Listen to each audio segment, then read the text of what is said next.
দেখো এটা নবম দশম ক্লাসের একাদশ অধ্যায়ের বীজগণিতিক অনুপাত ও সমানুপাতের একটা বিগত সালের আসা একটা এমসিকিউ, যেটা দিনাজপুর বোর্ড 25 একই টাইপের দুইটা এমসিকিউ আসছিল, তাই এটা সলভ করি আমরা। দেখো এখানে বলছে 2m ডিভাইড বাই ওয়াই এবং A square plus P square divide by AB হলে root A M plus Y divide by M minus Y সমান কত? এটা আমরা করি। এটা দেখো, এটা আমরা প্রশ্নটা লিখি আর এবি।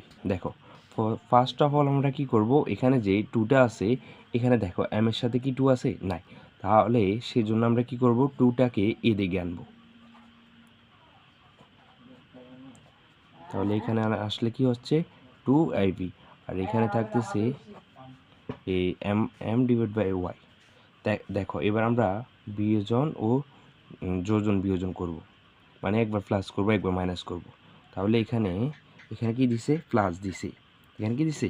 প্লাস দিছে। তাহলে আমরা প্রথমে প্লাস লিখব, M plus Y M minus Y, একবার প্লাস করছি একবার মাইনাস করছি, A square plus B square, যেহেতু উপরে প্লাস দিছে আমরা প্রথম প্লাস দিয়ে করব, A square plus B square plus 2ab, আর এখানে দিব A square plus B square minus 2ab।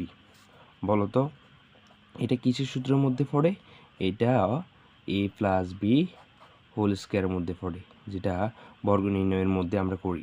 তাহলে লিখতে পারি এ স্কোয়ার এ প্লাস বি হোল স্কোয়ার, আর এখানে এটা সমান লিখতে পারি এ মাইনাস বি হোল স্কোয়ার, আর এখানে হচ্ছে এম প্লাস ওয়াই, আর এখানে দিব এম মাইনাস ওয়াই।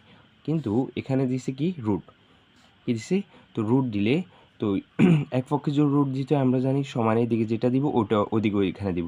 তাহলে এখানে রুট দিলে এদিকে রুট দিতে হবে।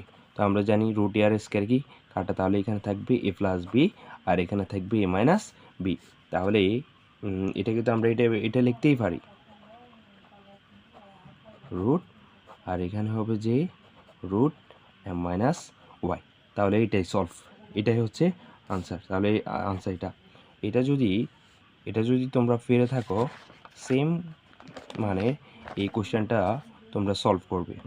এটা বাড়িতে হোমওয়ার্ক থাকবে, কমেন্ট বক্সে উত্তর জানিয়ে দিবে। এটা ময়মনসিংহ বোর্ড 25 আসছিল, আর এটা দিনাজপুর বোর্ড 25। ধন্যবাদ সবাইকে। দেখো এটা নবম দশম ক্লাস